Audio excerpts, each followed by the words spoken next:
Salam əziz abituriyentlər, 25 may 2025-ci il tarixində keçirilən qəbul imtahanının 11-ci sinif 3-cü qrup tarix suallarının izahı ilə tanış olaq.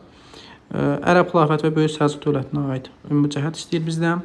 Bildiyimiz kimi hər iki dövlət Azərbaycanı tabe etmişdir. 705-ci ildə Albaniyaya son qoyan ərəblər və 1066-cı ildə Şirvanşahları öz nasibətində salmaqla Səlcuqlar Azərbaycanı tabe etmiş sayılır. Çinə hərbi yürüyüş ərəblər etsə də Talas dövründə Səlcuqlar Çinə yürüyüş etməyib.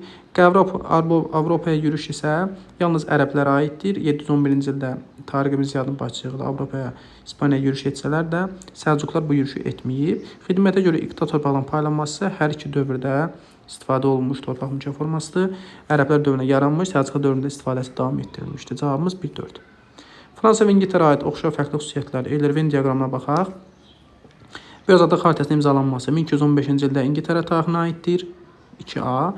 Sərb yürüşlərində iştirak bildiyimiz kimi 1096-cı ildə başlanan sərb yürüşündə hər iki Avropa dövləti iştirak etmişdir. Bu oxşarlıqdır. Azincourt döyüşü 1415-ci ildə baş vermişdir və bu döyüşdə İngiltərə qalib gəlmişdir. 100 illik müharibədə iştirak etməsi 100 illik müharibə 1337-1453-cü illərdə 116 il davam etmişdir. Və bu müharibədə hər iki krallıq iştirak etmişdir. Bu oxşarlıqdır. Jaklar üsyanı isə 1358-ci ildə Fransada baş vermişdir. 1Y, 2A, C, 3B, D variantı. Şimdi Azərbaycanda çarizmə qarşı əhalinin kütləvi çıxışlarının qarşısını almaq üçün 19-cu əsrin 40-cı illərin ikinci yarısında görülmüş tədbir istəyir bizdən. Burada ikinci yarısına xüsusi diqqət eləməliyik. Mülkədarların kəndlər üzərində polis hakimiyyətinin ləğvi 1865-ci il kənd cəmiyyətlərinin ictimai idarəsi haqqında əsasnamə elədir. Bu həmin dövrə aid deyil. Kəndlərin şəxsi asıllığının təsdiq edilməsi, sahibkar kəndlərin köçmə hüququnun məhdudlaşdırılması. Sahibkar kəndlərinin köçmə hüququ heç zaman məhdudlaşdırılmayıb. Yalnız dövlət kəndlərinin 1853-cü ildə köçmə hüququ məhdudlaşdırılıb. Bu doğru məlumat deyil. Ali müsəlman sirkinin, hansı ki 1843-cü ildə bəy və ağalar bu cür adlanırdı, torpaq üzərinə irsi mülkiyyət hüququnun təsdiq edilməsi. Bu 1846-cı ildə qəbul edilmiş, 6 dekabr tarixinə qəbul edilmiş reskriptə aiddir və verilən şərtlərə uyğundur. Belə ki, Ali müsəlman sirki 46-cı il 6 dekabr reskriptinə əsasən mülk və til torpaqlar üzərində irsi mülkiyyət hüququ əldə etmişdir. D və Y variantları nə üçün səhvdir? Bunlara baxaq. D-də deyir, pay torpaqlarının məcburi satın alınması üçün dövlətin kəndlilərə maddi yardım etməsi. Bildiyimiz kimi, maddi yardım yalnız Rusiyada 1861-ci il kənd islahatı ilə həyata keçirilmişdi. Azərbaycanda isə dövlət kəndlərə maddi yardım etmirdi. Y variantında isə dövlət kəndlərinin torpaq üzərində mülkiyyət hüququnun təsdiqi bu 1900-cü ildə qəbul olunmuş dövlət kəndlərinə aid qərardadır. Bu da şərtlərə uyğun deyil. 34-cü sualda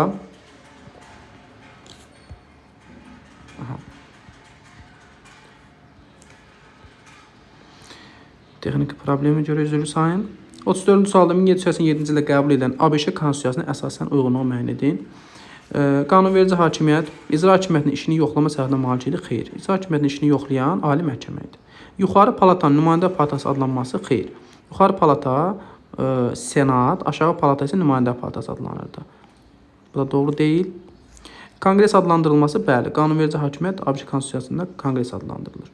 İcraçı hakimiyyət prezident tərəfindən rəhbərlik edilməsi? Bəli, prezident 4 il müddətinə seçilirdi. Rəhbərin ömürlük seçilməsi bu ali məhkəmənin hakimlərinə aiddir. Qanunlara veto qoymaq hüququnun olması olmalıydı, olmaması deyil. Məhkəmə hakimiyyəti qanunların konstitusiyaya uyğunluğuna nəzarət etməsi. Bəli, məhkəmənin səlahiyyətinə bu məsələ daxil idi, doğrudur. Rəhbərinin birbaşa xalq tərəfindən seçilən nümayəndə olması, bu da doğrudur. Üzvləri isə, məhkəmə hakimləri isə prezident tərəfindən ömürlük təyin olunurdu. Hərbi qüvvələrə rəhbərlik etməsi isə bu prezidentin, yəni icra edici hakimiyyətin səlahiyyətində idi. 1C, 2A, 3AB, yəni A variantı. 35-ci sual Bizans dövlətinin sxemdə verilən dövlətlərlə ümumi cəhətlərini müəyyən edir. Baxaq, 1-ci Göytürk dövləti və Bizans Sasanlarla müharibə etməsi. Bəli, bu hər iki variant dövlətə aid xüsusiyyətdir. Bizans və Sasanilər arasında 624-628-ci illərdə müharibə olub. Göytürklərlə də Sasanilər arasında bildiyimiz kimi demək İslam xaqanı dövründə mübarizə aparılmışdır. Xalqların böyük köçü dövründə yaranması. Bizans 395-ci ildə yaranıb. 1-ci Göytürk dövləti isə 552-ci ildə yaranıb. Xalqların böyük köçü isə 4-cü 7-ci əsrləri əhatə edir və verilən varianta uyğun gəlir. Xalqların böyük köç dövründə yaranmış sayılır. Çini asıla salması Bizans ümumiyyətlə Çinə yürüş etməyib. Axund dövləti Hindistana yürüş, bəli, 6-cı əsrdə Mihraqul xanın dövründə yürüş edib, amma Bizans Hindistana yürüş etməyib. Oxşarlıq deyil. Göytürklərin hücumuna məruz qalması, bəli, hər ikisinə aiddir bu xüsusiyyət. Axund dövləti də bildiyimiz kimi 567-ci ildə demək, Göytürklərin hücumu ilə süquta uğradılmışdı. 4-cü əsrdə yaranması Axund dövləti demək 4-cü əsrin ikinci yarısında, Bizansda 395-ci yaranan hər ikisi 4-cü əsrə aiddir. Albaniya dövləti Rəşdi xəlifələrin qoşunlarına qarşı mübarizə aparılması, bəli, məsələn 636-cı ildə baş verən Kadisiya döyüşü. Bu demək Albaniyaya aiddir. Bəs Bizansa aiddir? Bəli. Rəşdi xəlifələr dövründə Misir, Suriya, Fələstin kimi ərazilər Bizansla mübarizədə azad edilmişdir. Bu da hər iki dövlətə aid xüsusiyyətdir. Səlcuqların hücumuna məruz qalması Albaniya Səlcuqlar dövrünü görməyib. Atillaya xarac isə yalnız Bizansa aiddir. 434-447-ci illər yürüşü zamanı Albaniyaya aid deyil. Cavablara baxaq. 1A, B, 2, B və C, 3A. Yəni Y variantı.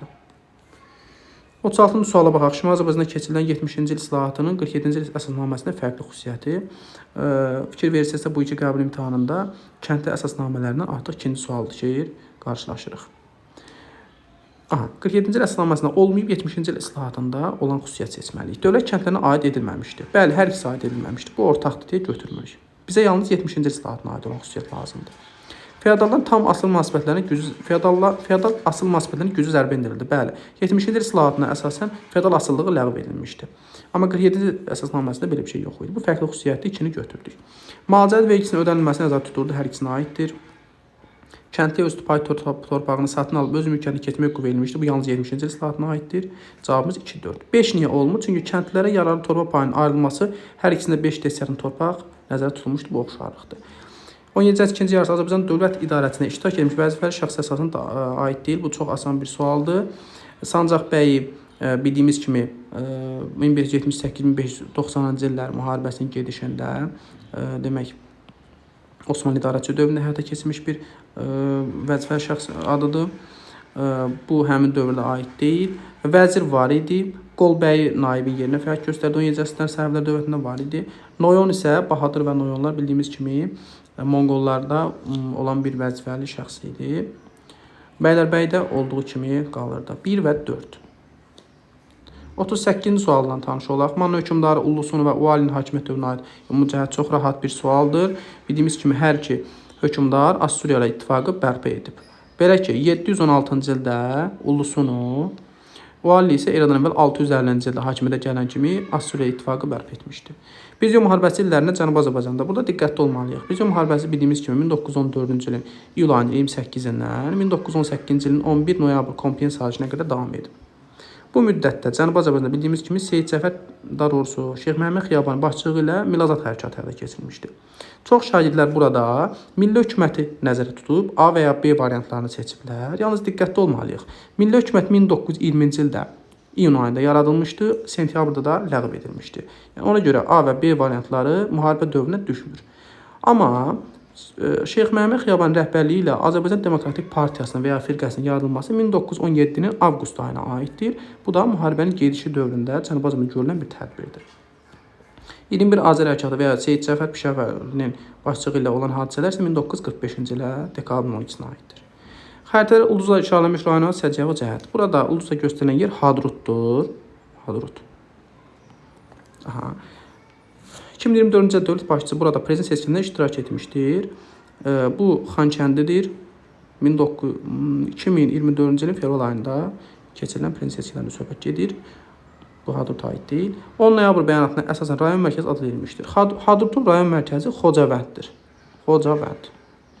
Yəni Xocavəndin qəsəbəsidir Hadrut. Və bildiyimiz kimi 10 noyabr bəyanatına əsasən Xocavənd bizdə deyil, demək, qarşı tərəfdə qalmışdı. Xocavənd yalnız 2023-cü il 19-20 sentyabr antiterror əməliyyatından sonra azad edilmişdir.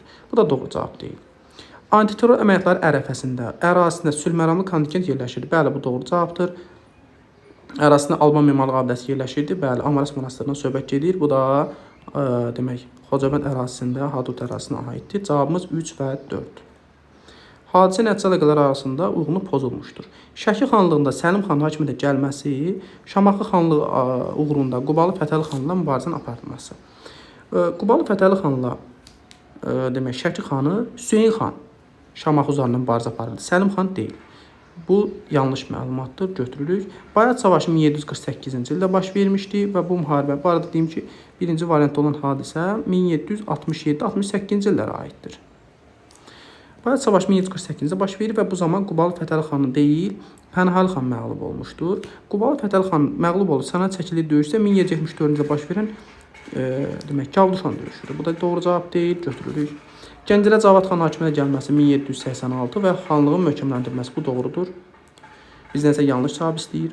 1802-ci ildə imzalanıb Gəncə müqaviləsi və burada bildiyimiz kimi iki Azərbaycan xanlığı Quba və Lənkəran Rusiyanın himayəsinə keçmişdir və Rusiya verdiyi vədləri yerinə yetirməmişdir. Bu da doğru cavabdır. 5 variantında isə Kürəcə müqaviləsi 1805-ci ildə imzalanıb və Şəki xanlığının daxili müstəqilliyin ləğv edilməsi yanlış cavabdır. Daxili müstəqillik saxlanılmış, yalnız 1819-cu ildə İsmail xanın öldürülməsindən sonra ləğv edilmişdir. Bizdən yanlış cavablar istədiyinə görə cavabımız 1, 2 və 5, yəni B variantı. 42-ci suala baxaq. Baharlı Cahanşahın dövrünə aid xüsusiyyətləri seçməliyik, daxili və xarici siyasəti. Hərbi islahatın həyata keçirilməsi, bəli, həm Cahanşah, həm Qara Yusif bunu həyata keçirmişdi. Hakimiyyətə qarşı qiyamın yatırılması, bəli, demək 1459-cu ildə oğlanları Həsən Əli və Pirbuda üsyan qaldırmışdı. O hansı ki Cahanşah həm vaxtı Herat üzərinə hücuma keçmişdi. Teymurilərlə müharibə aparılması. Cahanşah Teymurilərlə müharibə, bəli, 1458-59-cu illərdə aparıb, biraz əvvəl dediyimiz kimi. Amma bu xarici siyasətə aiddir. Yarımköçmə əmirlərə qarşı mübarizə, bəli, onun dövründə bildiyimiz kimi soyurqal torpaq mülkiyyəti paylanması hakimiyyətə qarşı tez üsyanlara, mübarizələrə səbəb olurdu və Cahanşah uğurla bu mübarizəni davam etdirirdi. Daxili siyasətə bu da aiddir. Xarici siyasət, Herat sülhünün imzalanması biraz əvvəl dediyimiz kimi 1459-cu ilə aiddir və bu xarici siyasətdir. Venesiyalı hərbi ittifaq 1472-ci ildə demək Həsən Padşaha aiddir, bu doğru deyil. Şirvanşahlar ittifaq, bəli, bu ittifaq biz 1460-cı ildə baş verən Samurçay sahəsində döyüşdə görürük. Birləşən Cahanşah və Şirvanşah Xəllullah demək Şeyx Cüneydi öldürmüşdülər. Bu da xarici siyasətə aiddir. Qızıl Orduya qarşı mübarizə isə Cahanşahın dövründə rast gəlinmir. Variantlara baxsaq 1A, B və D, 2A, C, doğru cavab B-dir. 43-cü sual, paleolit və mezolit dövrünə aid oxşar xüsusiyyətlər. Bildiyimiz kimi hər il qəbul imtahanlarında İbtidai quruluşuna aid suallar gəlir. Bu da həmin sualdır. İstehlak təsərrüfatının mövcud olması, yəni mənimsəmə təsərrüfatı düz paleolit alt paleolit dövründə meydana gəlmiş və bugünkü gündə davam edir bu xüsusiyyət. Bu doğrudur, hər ikisi dövrə aiddir. Qadınların cəmiyyətdə mühüm rol oynaması, bəli, üst paleolit dövründən başlayaraq bildiyimiz kimi Tunc dövrünə, erkən Tunca qədər demək qəbilə quruluşu, yəni ana xaqanlığı mövcud olmuşdur. Bu da hər iki dövrə aid xüsusiyyətdir. İnsanların mağaralarda məskunlaşması, bəli, hər iki dövrdə mağaralarda insanlar məskunlaşmağa davam edirdi. 4 niyə səhvdir? Çünki mikrolit alətlər yalnız mezolit dövrünə aiddir, paleolit aid deyil. Əkinçi malların əsas məşğul sahəsinin çevrilməsi isə neolit dövrünə aid xüsusiyyətdir. Bu da heç birinə aid deyil. Cavabımız 1, 2 və 3. 44-cü sual çox diqqət tələb edən bir sualdır. İkinci Dünya müharibəsinə daxil olduqdan sonra ABŞ. Mən həmişə şahidlərə bunu vərdiş halına gətirməyə çalışıram ki, siz bir hadisəni öyrənərkən həmin hadisənin baş verdiyi tarixi dəqiq bilin. Yəni ayı, günü bilsə çox yaxşıdır. Bax bu sualda ona bir nümunədir. Belə ki, ABŞ Birinci Dünya müharibəsinə 1941-ci ilin dekabr ayında daxil olmuşdu. Pearl Harbor hərbi bazasına Yaponiyanın hücumundan sonra. Və bu ayın tarixini demək ilin hansı dövrünə düşdüyünü bilmək burada önəmlidir. Belə ki, Lens haqqında qanun 41-ci ildə qəbul olunub. Yalnız mart ayında qəbul olunub. Bu müharibədən, yəni ABŞ müharibəyə daxil olmamışdan öncəki dövrə aiddir. Ona görə götürülmür. Atlantika xaritəsi isə 1941-ci ilin avqust ayında qəbul olunub. Bu da İngiltərə Baş naziri Churchill və ABŞ prezidenti Roosevelt arasında imzalanmış müqavilədir. Həmin vaxt ABŞ hərbi müharibəyə daxil olmamışdı. Yaponiyaya qarşı hərbi əməliyyatlar apardı. Bəli, 41 dekabrın 7-sində müharibəyə daxil ABŞ Midway, Mərcan kimi döyüşlərdə Yaponiyaya qarşı mübarizə Atlantika okeanında aparmışdı müharibə. Həmçinin Demək, Midway döyüşü 42-ci ildə baş verib. Bəli, bu da Yapon ordusu ilə ABŞ ordusu arasında baş vermiş döyüşdür. Və ikinci zəfərin açılmasında iştirak 1944-cü ilin iyun ayında Normandiya istiqamətində ikinci zəfər 6 iyunda açılmışdı. Burada da ABŞ qoşunları iştirak etmişdir. 3, 4, 5 ABŞ-nin 2 Dünya müharibəsində daxil olduğundan sonraki dövrünə aiddir. Cavabımız Y variantı. 45-ci sual. Azərbaycan Respublikasının prezidenti Heydər Əliyevin Avropa dövlətləri ilə münasibətlərə önəm verirdi. Avropa ilk rəsmi səfəri zamanı aparılan danışıqlar nəticəsində ölkəmiz Avropa təhlükəsizlik sisteminə doğru ciddi şəkildə irəlilədi. Mətndə verilən səfərə əsasən Azərbaycan Respublikası ilə bağlı hansı ifadələr doğrudur? Bildiyimiz kimi Heydər Əliyev ilk xarici səfərini 1993-cü ilin dekabr ayında Fransaya etmişdir. Və bu səfər zamanı Heydər Əliyev 1990-cı ildə Avropa Təhlükəsizlik Əməkdaşlığı Müşavirəsinin qəbul etdiyi Paris xəritəsini imzalamışdır. Yəni 1 və Azərbaycan BMT nizamnamasını əmələcəyini təsdiqlənmişdir, söz vermişdir. 1, 2. 46-cı suala baxaq. Burada xəritədə 13-cü əsr Azərbaycan şəhərlərindən söhbət gedir. 1 kimi göstərilən yer Dərbənd. 3 kimi göstərilən yer Şamaxı. 2 kimi göstərilən yer isə Təbriz şəhəridir. Gəlin indi variantlarla tanış olaq. Səlcuqların hücumuna məruz qalmışdır. Səlcuqlar Azərbaycana 13-cü əsrdə yürüş etməyib. Bu ümumiyyətlə heç birinə aid deyil. Test işləyərkən bu məsələyə diqqət edin. Əgər A variantı çıxıbsa, digər variantlarda A-nı çıxırıq. İşimiz asanlaşır. Vaxta qənaət etmiş olduq. Cavab artıq hazırdır. Amma yenə də variantlarla tanış olmalıyıq. 1225-ci ildə Cəlaləddin Orucu tərəfindən tutuldu. Bu Təbriz şəhəridir. 2B. Aha. Monqolların birinci yürüşü zaman dağıdılmışdı. Bildiyimiz ki, Monqollar birinci yürüşdə Gəncə, Dərbənd və Təbrizi tutmayıb. Demək, bu Şamaxı şəhəridir.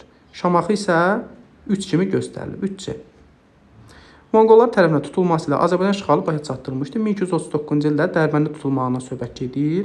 Bu da 1 variantına uyğun gəlir. 1D, 2B, 3C. 47-ci suala baxaq. Eldəniz hökmdarı Qızıl Arslan fəaliyyətçi xarakterik deyil. Qızıl Arslan bildiyimiz kimi 1186-1191-ci illərdə hakimiyyətdə olub. Paytaxtın Həmədana köçürülməsi isə 1175-ci ildə onun böyük qardaşı Məhəmməd Cahan Pəhləvan dövrünə aiddir. Cavab A. Həmədan vuruşmasında bəli 1190-cı ildə qalib gəlmişdi. 3-cü doğrular.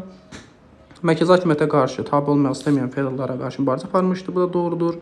Dövlətin siyasi vəziyyətini möhkəmləndirmişdir və Şirvanşahları da yenidən 1190-cı ildə tabe etmişdir. Osmanlı Sultanı 1. Süleyman hakimiyyət dövrünün səciyəvidir. Bildiyimiz kimi 1520-1566-cı illərdə 1. Süleyman hakimiyyətdə olmuşdur. Paytaxt əlinə köçürülməsi 1362, bu 1. Murada aiddir. İspaniya donanması məğlub edilməsi bəli 1541-ci ildə Əlcəzair sahillərindəki döyüşdən söhbət gedir. Səfəvi dövlətlə sülh imzalanması bəli 1555 Amasya sülhündən söhbət gedir. Bolqarıstanın işğal edilməsi isə bu 1389-cu ildə baş verən Kosova döyüşüdür. 1. Muraddır. Moxaç döyüşü 1526-cı ildə baş vermişdi və Macar-Çek qoşunları məğlubiyyətə uğradılmışdı. Cavabımız 2, 3 və 5. C variantı. 49-cu suala baxaq. Hər il olduğu üçün bu ildə Roma və Yunanistan mövzusuna aid suallar gəlməli idi və gözlənilən sual budur. Romada plebeylərin patrisilərlə mübarizəsinin nəticəsi. Bildiyimiz kimi eradan əvvəl 509-cu ildə başlayan mübarizə eradan əvvəl 3-cü əsrə qədər davam etmişdi və bu mübarizədə plebeylər müəyyən hüquqlar əldə etmişdilər. Bu hüquqlardan biri də plebeylərin Romanın tam hüquqlu vətəndaşı olması idi. 50-ci suala baxaq. Albaniyanın 6-cı əsr 2-ci yarı tarixinə aiddir. Biz 6-cı əsr 2-ci yarısında hakimiyyətdə olan 531-579-cu illərdə hakimiyyətdə olan 1-ci Xosrovu nəzərə almalıyıq. Xosrov islahatlar keçirmişdi və həmin islahatlara əsasən demək Sasanların şimal caniçinliyə daxil edilmişdi, yəni şimal qustaqlığına. Burada Mehranlərin bir variantla Mehranlərin nümayəndələr tərəfindən idarə edilməyə başlanması bildiyimiz kimi 630-cu ildən Varaz Qırqorun dövrüdür. Bu isə 6-cı əsr deyil, 7-ci əsr aiddir, götürmürük. Yerli hökmdarlar bildiyimiz kimi 510-dan sonra Albaniya 629-a qədər hakimiyyətsiz dövrüdür. Yəni uzunmüddətli mərzbanlıq dövrüdür. Bu dövrdə yerli hökmdar hakimiyyətdə ola bilməzdi. Birbaşa Albaniya Sasanlara tabe edilmişdi. Müsəlman olmayanlara cizyə alınması isə ərəblər dövründə ilk dəfə alınmağa başlamışdı isə bu dövrdə isə ərəblər Azərbaycanda hələ dövlət yaratmamışdılar ki, hücumda edələr. Yalnız 3. 51-ci suala bax, Azərbaycan SSR-nin 50 və 60-cı illərinə aid xüsusiyyətlər seçməliyik. Yeni konstitusiyanın qəbulu. Çox şagird bunu doğru götürür, amma bildiyimiz kimi 1956-cı ildə 37-ci il konstitusiyasına dil haqqında maddə daxil edilib. Yəni 56-cı ildə yeni konstitusiya qəbul edilməyib İmam Mustafa'nın dövründə. Diqqətli olaq. Ona görə A variantını götürmürük. Karçuka sisteminin ləğvi 1929-dan başlamışdı, 47-də ləğv edilmişdi. Bu da aid deyil həmin dövrə. Ermənistanda yaşayan Azərbaycanlıların Azərbaycana məcburi köçürülməsini davam etdirməsi. Bəli, birinci deportasiya söhbət gedir. 48-ci ildə başlanan birinci deportasiya 1953-cü ilə qədər davam etmişdir. Bu da 50-ci illərdə aiddir. 60-cı illər Milli Azərbaycan qərargahı, yəni MAQ-ın yaradılması 1962-ci ilə aiddir və Laxundovun dövrünə doğrudur. İcbari 10 illik təhsil keçirilməsi isə 1966-cı ilə aiddir. Bu da doğrudur. Dövlət dilinin Azərbaycan dili olması haqqında konstitusiyaya maddə əlavə olunması isə 1956 və 1978-ci il 3-cü konstitusiya dövründə Heydər dövrünə aiddir. Heç birinə aid deyil bu dövrə. 1C, 2A və B variantları. Yəni D variantı. 52-ci sualda xəritədə işlənmiş ərazi mövcud olmuş Azərbaycan dövləti. Fikir versəz, burada Araz çayıdır, göstərilib. Baxın, Araz çayı. Bu isə Kür çayıdır. Araz və Kür qovuşur, Xəzər dənizinə tökülür. Bizə xəritədə verilmiş ərazi, yəni bu ərazi, fikir verirsinizsə, Cənubi və Şimali Azərbaycan aralığındadır. Kürdən şimaldakı ərazi təbii ki, burası Şirvanşahlar dövlətidir. Və onun qonşuluğunda da mərkəzi Gəncə şəhəri olan Şəddadilər dövləti göstərilmişdir. Xəritədə göstərilən yer Şəddadilər dövlətinin ərazisidir. Və Şəddadilər dövləti hökmdarları bildiyimiz kimi 11-ci əsrdə Oğuz Səlcuq qoşunları ilə birlikdə Bizans, Erməni və Gürcü feodallarına qarşı uğurlu mübarizələr aparılmışdı. Belə ki, 1037, 1038, 1048-ci illərdə bu mübarizə uğurla davam etdirilmişdir. 53-cü sual. Elm və mədəniyyət xadimlərinin fəaliyyətinə aid doğru sıraları müəyyən edin. Həsən bəy Rumlu tarixçidir, amma 16-cı əsr tarixçisidir, 15 deyil. İskəndər bəy Münşi Şah 1. Abbasın katibi idi, Münşi katib deməkdir və onu yürüşlərində iştirak edirdi və onun məşhur Tarix Aləm Aray Abbasi, yəni Abbasın, dünyanı bəzəyən Abbasın tarixi adlı bir əsəri var. Bu doğrudur. Məhəmməd Tahir Vahid 17-ci əsrdə yaşamış Şah 2. Abbasın vəziridir, bu da doğrudur. Kəmaləddin Behzad isə Maraq Əsəbxanası astronom kimi göstərmişdir. Xeyr. Kəmaləddin Behzad 1522-ci ildə Şah 1. İsmail tərəfindən demək, kitabxanaya rəis təyin olunmuşdu. Həm də kitabxanaçı olmaq yanlış, həm də demək, rəssam idi. Maraq Əsəbxanasında astronom kimi fəaliyyət göstərən isə Qiyasəddin Mənsurdur. Burada Qiyasəddin yazaraq. Cavabımız burada 2 və 3. 54-cü sual. Xanıcı Arıcılıq Qızıl Ordu dövlətinə İslam dininin rəsmi dövlət kimi qəbul edilməsi. Bu 14-cü əsrin əvvəllərinə aiddir. Belə ki, Özbək xanın dövründə Qızıl Ordu dövlətində İslam dininin rəsmi dövlətinə çevrilmişdir. Qızıl Ordu xanı Əhməd xanın Moskva üzərində yürüşü, bu Uqra çayı sahilində görüşdən söhbət gedir 1480. Qızıl Ordu ilə Hülakülər arasında müharibənin başlanması, yəni Hülakülərin yaranmasından başlamışdı 58, 1258. Təbrizin Toxtamışın qoşunlar tərəfindən tutulması isə 1385-ci ildə aiddir. Arıcılığa baxsaq, 3, 1, 4 və 2. 55-ci sual. 1-ci Aleksandr və 1-ci Nikolayın hakimiyyət dövrünə aid, fəaliyyətinə aid ümumi cəhət istəyir bizdən. 1-ci Aleksandr 1801-1825-ci illərdə hakimiyyətdə olmuş Rus çarıdır. 1-ci Nikolay isə 1825-55-ci illərdə hakimiyyətdə olub. Baxaq. Fransız hərbi qüvvəli mübarizə aparılması, bəli, bu hər ikisinə aid xüsusiyyətdir. Belə ki, 1812-ci ildə Borodina döyüşündə Aleksandr, 1853-56-cı illər müharibəsində isə, yəni Krım müharibəsində isə 1-ci Nikolay fransızlara mübarizə aparıb. Qacarlarla mübarizə aparılması, bəli, 1813-cü ildə bağlanmış 1-ci Rus-Qacar müharibəsini bitirən Gürcistan sülhü və 1828-ci ildə 2-ci Rus-Qacar müharibəsini bitirən Türkmənçay sülhü. Hər ikisi Aleksandr və Nikolayın dövrünə olmuş bir hadisədir. Azərbaycan xanlıqlarıyla müqavilə imzalanması 1-ci Aleksandr dövründə var. Məsələn, Kürəkçay müqaviləsi 1805. Amma 1-ci Nikolayın dövründə xanlıqlarla hər hansı bir müqavilə imzalanmayıb. Qacarlarla müqavilə imzalanıb xanlıqlara aid. Bu oxşarlıq deyil. Qara dənizə çıxış uğrunda mübarizə bu dövrdə, yəni Aleksandr dövründə Qara dənizə çıxışı var idi Rusiyanın, amma Nikolayın dövründə bu çıxışı itirəcək. O da Nikolayın dövrünə düşmür. Əslində 1856-cı bağlanmış Paris sülhü 2-ci Aleksandr dövrünə düşmüş olur. Yəni bu dövrdə Qara dənizə çıxış var idi deyə bunun uğrunda mübarizə aparılması məntiqən doğru deyil. AXC-nin Tiflis və Bakı dövrlərinə aid ümumi cəhət. Tiflis dövrü bildiyimiz kimi 1918-ci ilin may ayının 28-dən iyunun 16-sına qədərdir. Bakı dövrü isə 1918-ci ilin sentyabr ayının 17-sindən 1920-ci ilin 28 aprelinə qədərdir. Yəni dövlətin dağılmasına qədər. Hər iki dövrə aid ümumi cəhət istəyir bizdən. Müəyyən müddət Milli Şuranın fəaliyyət göstərməsi. Bəli, Milli Şura 27 maydan yaranmışdı. Demək, iyun böhranına qədər də fəaliyyət göstərmişdi Tiflis dövründə. Gəncə dövrünə də düşür. Bakıda isə noyabr ayının 16-sında fəaliyyətini yenidən bərpa etmişdi və 7 dekabrda da parlament yaradıcılıq dövründə Milli Şura tamamilə ləğv edilmişdi. Hər iki dövrdə var onun fəaliyyəti. Qanunverici orqanla parlamenti fəaliyyət göstərmiş. Parlament 1918-in 7 dekabrında açılıb. Bu yalnız Bakı dövrünə düşür. Tiflis və Gəncə dövrlərinə düşmür. Qonşu dövlətlə hərbi əməkdaşlıq barədə müqavilə. Bəli, Osmanlı ilə Batum 1918-in iyunun 4-də. 1919-un iyununda isə Denikinə qarşı Gürcülərlə müqavilə. Yəni qonşu dövlətlə, Gürcüstanla müqavilə də hər iki dövrə aid oxşarlıqdır ki, hərbi əməkdaşlıq haqqında müqavilə imzalanıb. Doğrudur. Xoyskinin rəhbərliyi hökuməti. Bəli, 1-ci, 2-ci və 3-cü hökumətlər rəhbəri Fətəxan Xoyskidir. 1-ci hökumət Tiflisdə fəaliyyət göstərib, Xoyskinin dövrüdür. 2-ci və 3-cü hökumətlər isə Bakıda fəaliyyət göstərib, həmin dövrlərə Xoyskinin rəhbərliyi dövrüdür. Cavabımız 1, 3, 4. 5 nə üçün olmur? Çünki hökumətlər qanunverici deyil, icraedici hakimiyyəti səlahiyyətlərinə malik idi. 1, 3, 4. 57-ci suala baxaq. Şah Məhəmməd Xudabəndə. Bu bildiyimiz kimi 1578, 1587-ci illərdə hakimiyyətdə olub. Səfəvi şahı. Şah 1. Abbas isə 1587, 1629-cu illərdə hakimiyyətdə olub. Azərbaycan Bəyləbəyinin yaradılması 1593-cü ildə Şah 1. Abbasın dövrünə aiddir. 2A. Niyazabad döyüşü 1583-cü ildə baş verib Şah Məhəmməd Xudabənd dövründə aiddir. 1B. Xorasanın geri qaytarılması 1599 Şah 1. Abbasın dövrünə aiddir. C. Molla Səmli döyüşündə Krım ordusunun məğlub edilməsi 1578-ci il. Bu da Məhəmməd Xudabənd dövrünə aiddir. B və D 1-ə gedir. Osmanlı hökmdarı 2-ci Bəyazinin Səfəvi dövlətlə dost əlaqə saxlaması, bu isə Şah 1. İsmailin dövrünə aiddir. Heç birinə aid xüsusiyyət deyil. Situasiya ilə tanış olaq.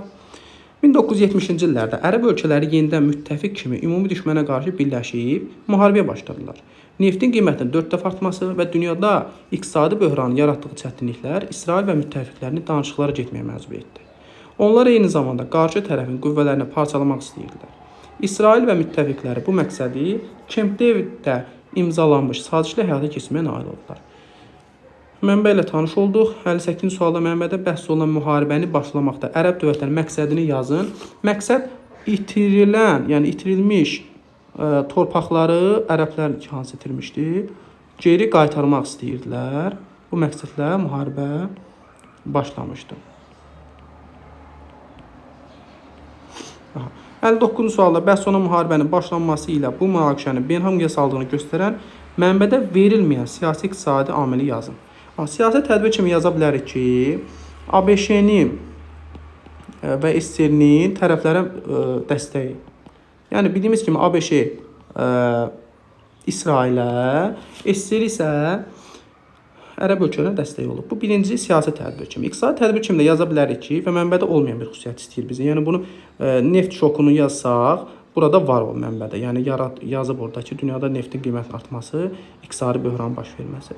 Burada yaza bilərik ki, neft artıq beynəlxalq münasibətlərdə təsir vasitəsinə çevrildi. Neft, qısaca yazıram, təsir vasitəsinə çevrildi. Aha, bu da iqtisadi tədbir ola bilər. 60-cı sual haqqında bəhs olunan sazişin Misir dövlətinin 2 nəticəsi. Aha, 1978-ci ildə bağlanmış Camp David sazişi ilə söhbət gedir. Bu sazişin Misir üçün 2 nəticəsini yazmalıyıq. Yazırıq ki, ilk növbədə 1. İsrail Sinay yarımadasını Misirə qaytardı. Hansı ki, 67-ci il müharibəsini işğal etmişdi. Misirə qaytardı. İkinci olaraq da yaza bilərik ki, elə sadə bir cümlə yaza bilərik. Yaza bilərik ki, Misir və İsrail arasında münasibətlər yaxşılaşdı.